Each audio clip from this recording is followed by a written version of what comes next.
Thank you. And thanks to Sarah and Ivan for inviting me. It's been a real pleasure to be here. Okay, I want to talk about street vendors in early modern Rome today.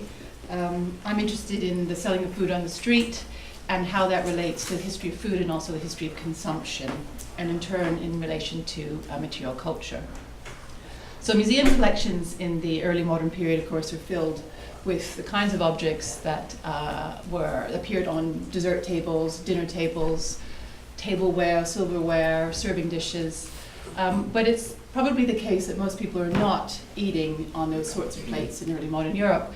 And I'm interested in kind of the wider consumption of food, that is sort of, if you want, ordinary eating.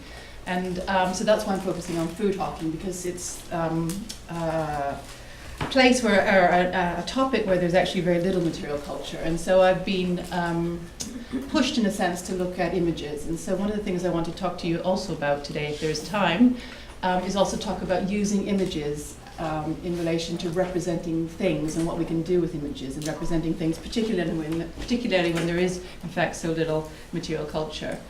So I start with this just to give you a sense of the kinds of worlds in which I'm working. This is Naples in the middle of the 17th century. It's a marketplace at which a whole range of food was sold. But I'm less interested in markets and much more interested in ambulant sellers in this period, ambulant food sellers. Images like this are very detailed, coming from the late 18th century, and I have done some work on these things. They're mostly produced in relation to the Grand Tour, and that's something else I want to think about, the way in which the Grand Tour stimulates the production of these kinds of images. But I want to go earlier. Well, actually, before I go, I want to go to Rome, and I want to talk about Rome because it's a slightly different, I think, push to produce these images. So these two images here are just to give you a sense of the kinds of, on the right-hand side, the kind of object that I'm interested in. It's an object that doesn't survive. It's also difficult to date, because if you look at images for, in this case, this is an ice cream pail. It was probably used to sell ice cream in the early modern, in the 18th century in Naples, like the one on the left-hand side. It's a barrel container with a pewter insert inside, and it's where the ice cream was carried around in the city, in Naples, in this case, in Naples in the 18th century. It's very hard to date. It looks exactly like an ice pail from early 20th century manuals on ice cream making. It could have been used also in domestic environments as well. So it's very difficult to date, unlike the porcelain piece on the left. And the work that I've done on ice cream in this period actually shows the range of kinds of people eating ice cream on the street. But if you look at these earlier histories of ice cream, it was very much about luxury and porcelain. And so the early work that I've done on ice cream vendors, I think, shows that there's a much wider range of customers for what in the north, in northern Europe, is in fact a luxury good, but in the south is actually much more widespread. And I use this image, and apologies for those of you who've seen it before. It's an image that fascinates me, which includes a whole range of kinds of vendors on the streets in front of what's called the Angevin Castle in Naples. And this image came to me first as this. It was in a book published on coffee drinking. And I want to bring out this point that food is very much, history of food is very much focused on sitting down. And what I'm interested in is eating, standing up in the street. And so if you go and look at this image more closely, you find actually right beside those very elegant coffee drinkers is in fact a man making ice cream. So it's kind of giving you a sense of the historiographical gap in the history of food, that is, focusing on, as I say, sitting down. And that's partly because of the kinds of evidence that has come through to us in museum collections. And this is just another image to remind us, this is the drawings by a Scottish painter go south to remind us that Italians are drinking in coffee houses, but also the French are being served hot beverages off the street in Paris. So to give you some sense, this is a much wider story about food hawking in early modern Europe. And also with this image as well, just to show us that this kind of equipment, this kind of material culture rarely survives. I still don't know what kind of container ice cream is served in the early modern period. So you can see the ice cream vendor there has a bucket on which are little cups. I don't think they're glass penny licks, which is something that becomes a collectible in the 20th century. They might have been made out of pewter. And so if you want, I can talk a little bit about the material culture and the equipment of food hawking in the early modern period. You read Henry Mayhew in the middle of the 19th century. He's got an extraordinary list of the kinds of equipment used by food hawkers in London in the middle of the 19th century. I don't have anything for this earlier period, so I'm necessarily looking at images also to think about the kinds of equipment that people are using. Okay, so from ice cream I went to snow bending the street, and it came out of a very large grid print from, in this case, comes from the early 17th century. It was actually based on a print made in 1581. It's in the Pepys Library. And it's part of the production of prints for tourists going to Rome at the very end of the 16th century, the beginning of the 17th century. So these grids are one format through which you could show a whole range of kinds of characters. Here I've got portraits of the popes.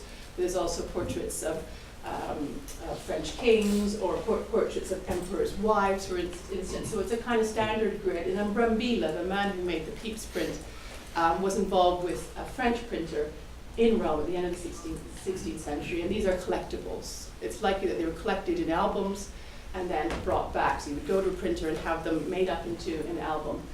The images I'm using here, like this Brambilla one on the left that come from the Chicago collection, the original album has been destroyed. So it was bought as an album at the very end of the 19th century. It was destroyed in the 1960s. Each of these prints were put into separate cases or separate folders, let's say. So there's actually no way to know how, in fact, the prints appeared in this particular album. And that's, again, one of the problems of thinking about the display of these in public for these images. I know that travelers to Rome were collecting them, but I don't know kind of the way in which they're organized. But tourists going to Rome are buying things that are mostly related to antiquity, to ancient Rome, to contemporary Rome, and that includes those images of street vendors. That's the context in which those food vendors are being shown. And here's another, this is a manuscript that comes from the Prado. It was sent to me fairly recently, this image. And I wanted to include it because it shows inside on page 116 a hand-colored image of, sort of very similar, actually, very similar kind of grid that you could have bought in Rome this period. And I thought, just because I might not have time later, just to show you some of the characters here. So you can see, for instance, sorry, I'm just trying to find, can't see from here, Veal's feet here, for instance. Farther down there's, let's see very well, I didn't realize, here are some fried pastries here. I think I'll just leave it there for now, but there's a whole range of kinds of images. I'm going to show you some, actually. There's an image of someone selling clean tripe, tripa bianca. There's a whole range of kinds of things being sold, and no one's really done very much research on these images, and that's what I'm starting to try to do. Here's actually a better image, sorry, that's what I meant to show you. So you can see some of the kinds of things that I presume are being sold on the street in Rome in the late 16th or 17th century. Down here is sort of pumice stone, and also here are some oysters. There's the fried things. I think these are something that you put on top of, what's the name of it in English, these sort of spinning things. I'll try to remember. So just to give you, at the very top is actually a bread, Candela Merino, which was a bread that was sold only on Easter Thursday once a year. So it gives you some sense of the kinds of things being sold. So these are not just food to fill the belly of the poor, but there's a whole range of kinds of objects being sold on the street, and corresponds to Renata Ago's new work on the kinds of things that are being sold in Rome. So in some ways, what Renata Ago's work is doing is taking the focus away from Northern Europe and that history of modern consumption, which is very much based on a story that comes from Northern Europe. And Renata Ago's work, and I think also this work here, shows you the kinds of range of goods that are available on the streets in Rome in this period. I'm just going to take you quickly to this one. So this is also, again, another image, may or may not be by Brambilla. You can get a sense of the great variety of these images as well. They're not kind of copied out. So here, I wanted to show you, and this is not food, but gives you some sense of the kinds of objects that are being sold. So this man here is selling combs made out of horn. If you read my article, I showed that these horn combs are not what appear in museum collections. There are ivory combs in museum collections, there are no horn combs. We know that in books about hygiene in this period that people are recommended to comb their hair, to scrape their hair, literally scrape their hair with these combs, but these combs don't appear in any museum inventory, and in fact they don't appear in inventories. And so the Tessa Story And Sandra Cavallo, quite curious about the fact that these combs don't appear in any of the documentation. And I hope this is one way of thinking. This is in fact might be the kinds of combs they're talking about, that everyone's prescribed to use, but actually don't end up surviving, partly because they're made of an organic material which might have been thrown away. So they're not very valuable. And if you go up here, I wanted to show you, sorry, up here. Oh yeah, Dragon, thank you very much. I practiced before. Right here is someone who's selling to women mirrors, but also ointments and special waters for your face. And again, taking from the work of Story and Cavallo, they talk about the fact that the distillation equipment that's required to make these kinds of things, not very many people have the equipment nor the space in which to do them. So it's clearly the case that these things are being sold on the street again. So again, it matches up with the prescriptive literature around hygiene and health in the early modern period in Rome. And then down here, sorry if I drag it again, I wanted to show you this character here. He's what's called a grocer, pizzicarolo. And he's interesting, and I can talk to you a little bit about it later in the questions. He's interesting because the grocer is a kind of expansionist guild in the early modern period. He's not only, or they're not only selling salted meat and salted cheese, which is how they started off business, but they end up selling a whole range of goods, including candles, soap, honey. Okay, let's go ahead, put it over here. I'll take you for one more thing. Okay. And this man here is selling cockles, and what he's saying here is that although it's good to eat cockles, actually it's much better to eat chicken. So if I had more to show you some more of the images, that I think these images are telling us a whole range of things. One is this story about things that are not in inventories and not in museum collections. I also think they're telling a story about the kinds of food that's available on the street. Wild food, for instance. I don't have a chance to show you the pictures of the turtles, the frogs, for instance, wild game, blackberries, mushrooms. And again, they're not in the guild regulations. These do not appear in any of the sort of written records. And I suspect that if, in fact, these do represent what's being sold on the street, they're also showing a picture of, if you want, the gaps in the regulation of street life in Rome. And I think I'm going to leave it there. So thank you.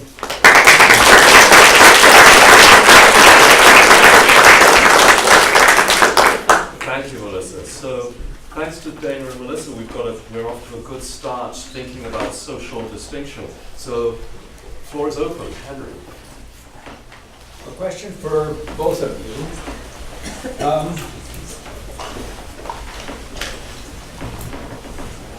The people who made the images, either the photographs of the plantation or the historical sources, especially the images that you're using, and these images that were made for those who were going on the Grand Tour, how are you dealing with their perspective, their intention, their particular view of the situation either in the Sea Island plantation or the ambulant food sellers in Rome?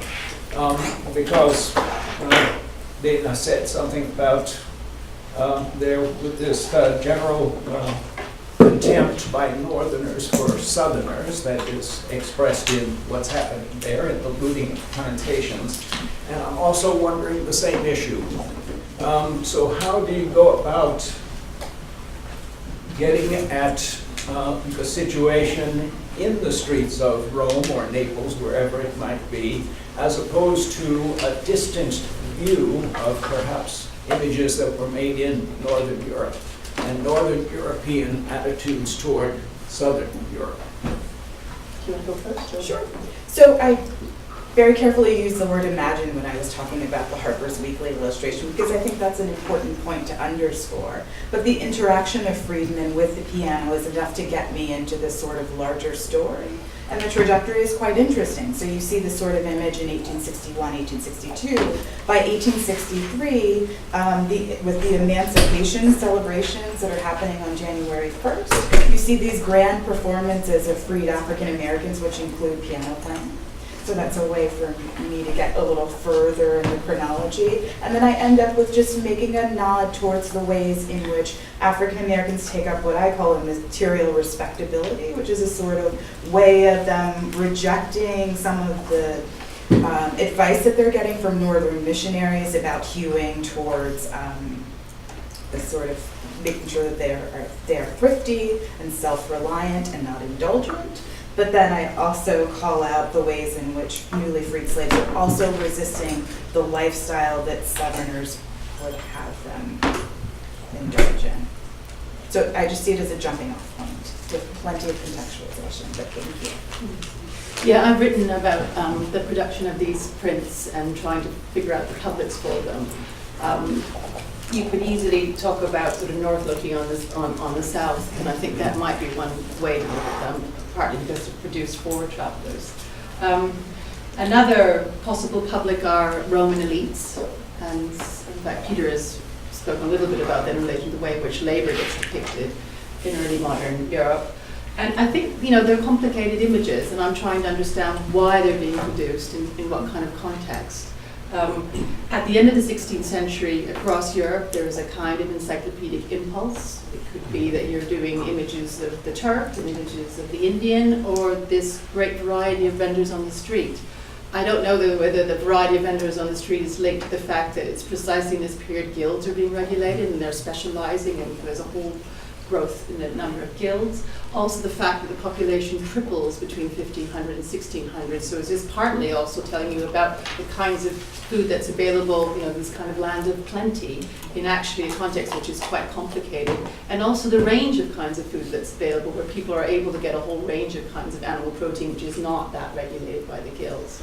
But it is part of the story that I have to see. I understand that it's through a lens of travel. But it's also trying to use these images to try to get us closer to material culture, because in fact it's quite difficult to get to that. So. Yeah, and it's about food, that is taste and smell and touch, and also music and sound, and people's perceptions and sensibilities to different tastes and textures and qualities and sounds. Well, the thing about these images is that this is extraordinary ephemeral activity. The act of eating is very ephemeral, and the ambulance of these mostly men is very, and also the street cries as well. And so I'm trying to, those texts that are under those images are supposed to be street cries. So it's trying to recover this material culture, but also the oral culture of the street as well, through what are the sort of remaining, if you want, vestiges of this sort of street life. Steve, and then Dan. Yeah, in fact, this is already what I was going to note has already been anticipated here, because Dana, you started off by talking about pianos and place and that sense of place. And what occurred to me about both of these is the connection between place and the ephemeral quality of this. Because as tourists, when we go someplace new, and your images designed for people taking the Grand Tour, what you want to experience are those tastes that you can't get at home. Mm-hmm. But those tastes, obviously, they're local, they're particular to this place, but they're ephemeral. And the music, likewise, that's what the South is trying to cash in on even now, is a kind of music tourism, a sound tourism. Just heard a story about Clarksdale, Mississippi, trying to sell the blues as a tourist. So I wonder how, Melissa, you were concerned about using images to get at things, mm-hmm. But at an even further step removed here, what we're talking about are those sensual things that are ephemeral altogether. And I don't know if either of you thought about how to deal with that.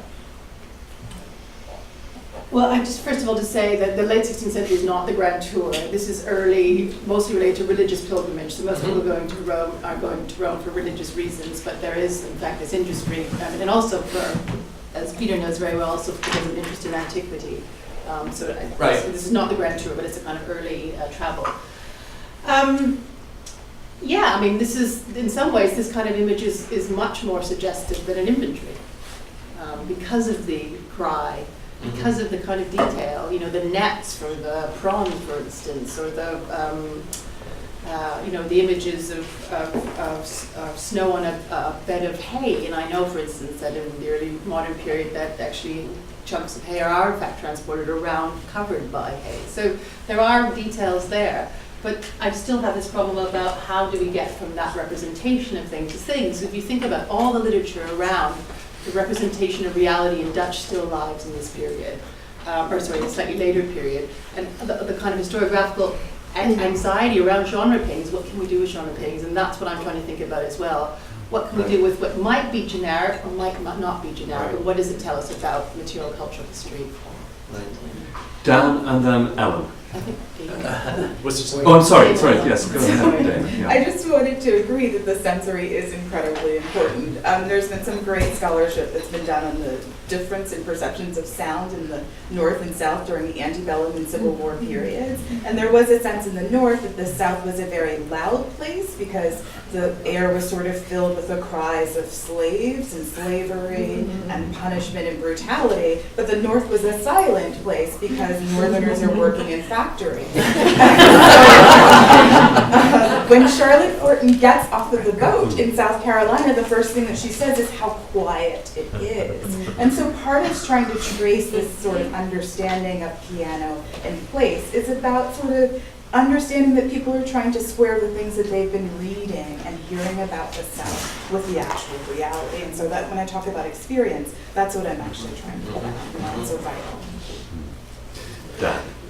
Melissa, I was just fascinated by your comment about the things that do and do not show up in inventories, and I because this makes me think about what possession means. In other words, inventories normally refer to someone's possessions, but there's all kinds of things that may not be considered possessions, and I wonder whether the kinds of things that are showing up here actually don't belong to the vendors, but belong to larger entities that, as it were, renting them out or passing them out in some ways. Just some way that we could actually say why some of the things are not showing up, like the ice cream makers.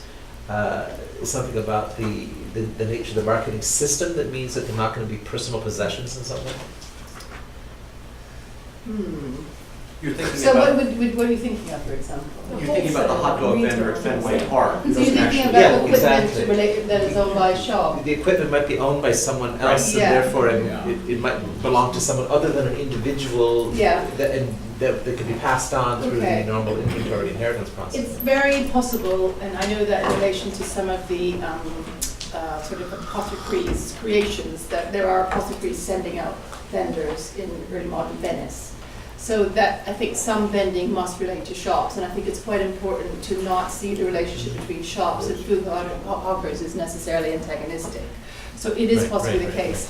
I know that I have evidence from the middle of the 19th century that you have ice cream sellers working for themselves and ice cream sellers working for other shops, and that's how they appear in the census. There's no way for me to know. I mean, one of the problems with the work that I have, the images that I have and the evidence that I have is I actually don't know where most of these things are being produced. So I don't know whether they're being produced at homes, like in Henry Mayhew actually describes the peppermint man maker making the peppermints in his house and describes all of the equipment. I don't have sort of equivalent for that. But I suspect, like the Rosewater woman I spoke about in my papers, that people are making these things at home outside of guild regulation and selling them on the street. Ellen. Yes, this is two wonderful papers, by the way.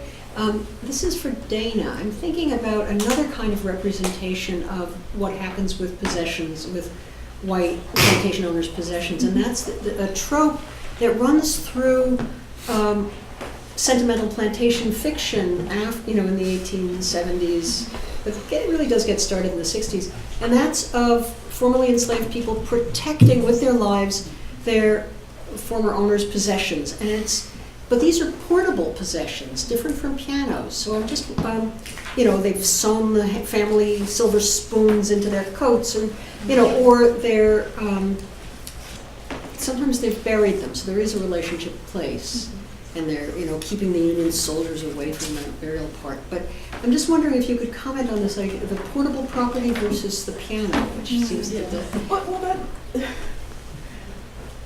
The piano is not portable property, but yet still the Department of the South is issuing these memos that say don't take the piano as ration.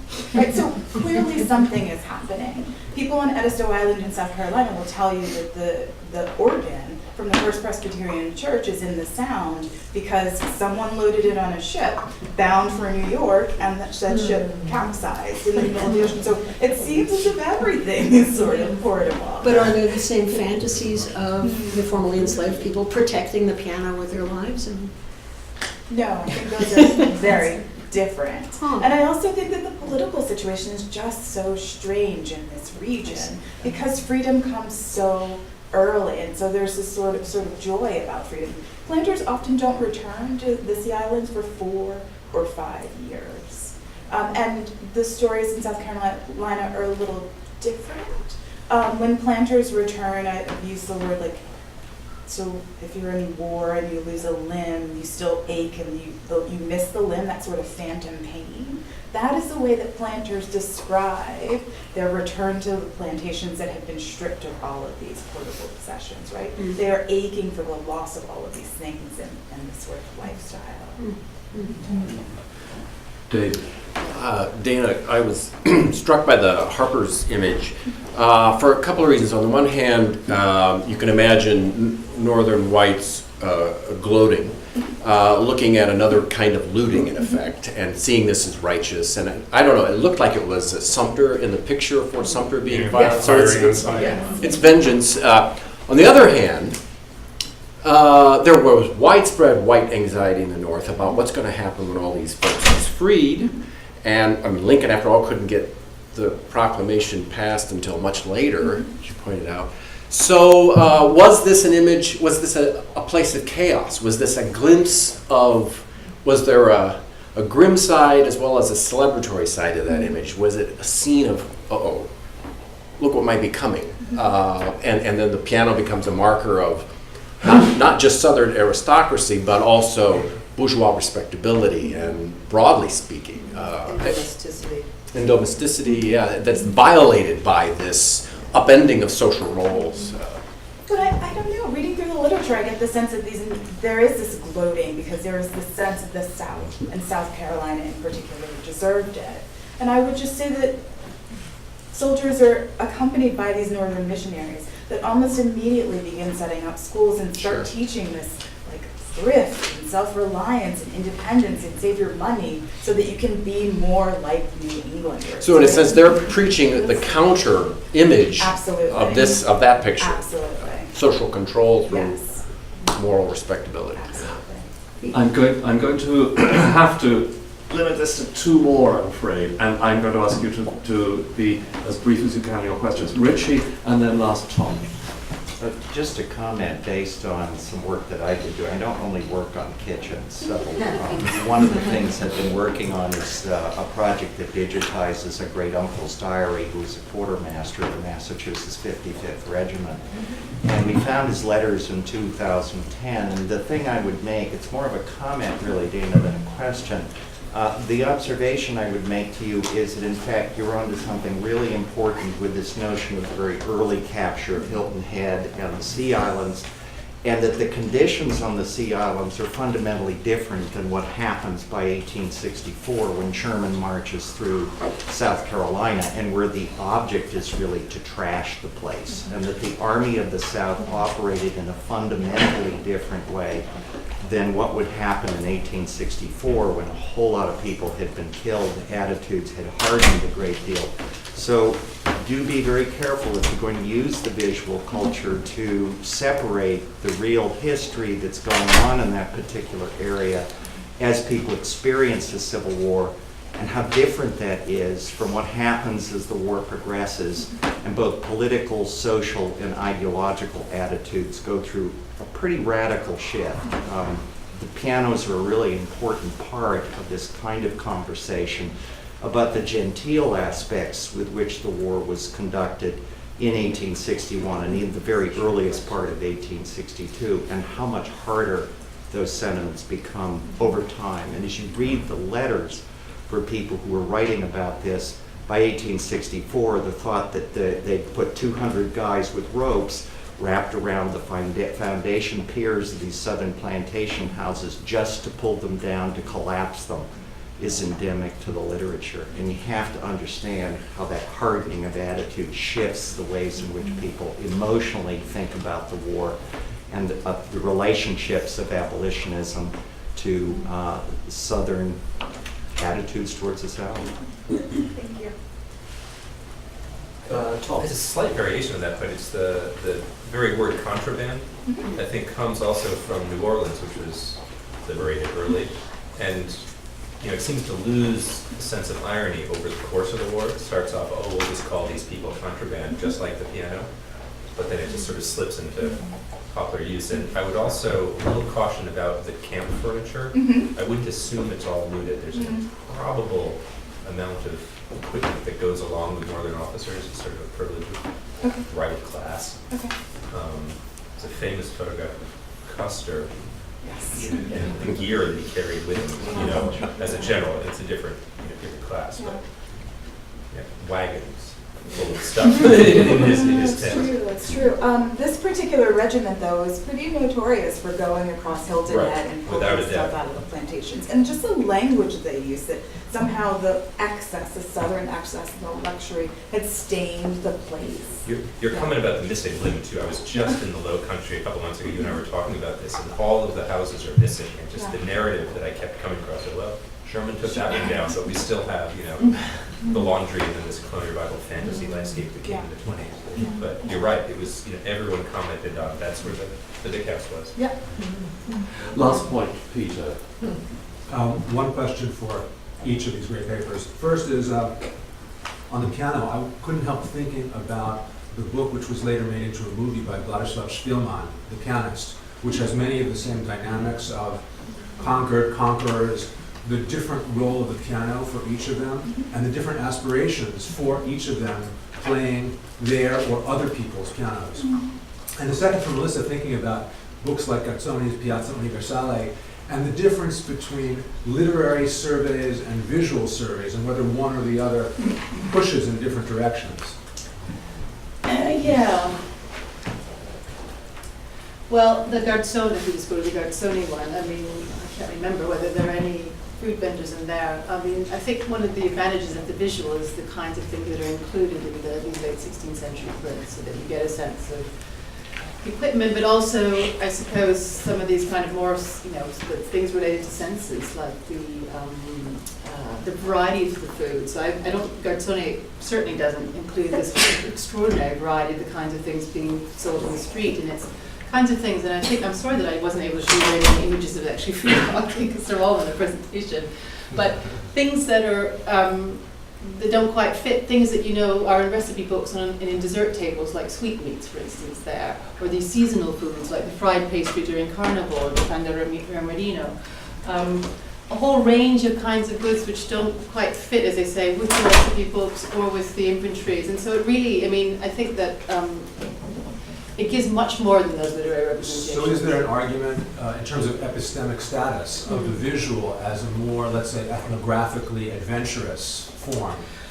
Well, I'd like to think that. I'd like to think that. I think what appears in this, what you could say are ethnographic images, than in those literary ones. Because the literary ones, like the visual ones, are bound to tropes, but maybe those visual tropes have got much more room, which they kind of break, actually, from some of those grids, the characters are almost the same, but they are carrying a whole variety of kinds of equipment. They're all wearing different kinds of clothes. If you were a clothes historian, you could actually look at those much more detailed images and do something with it, I would think. Good. Thanks very much, Dana and Melissa, for getting us going.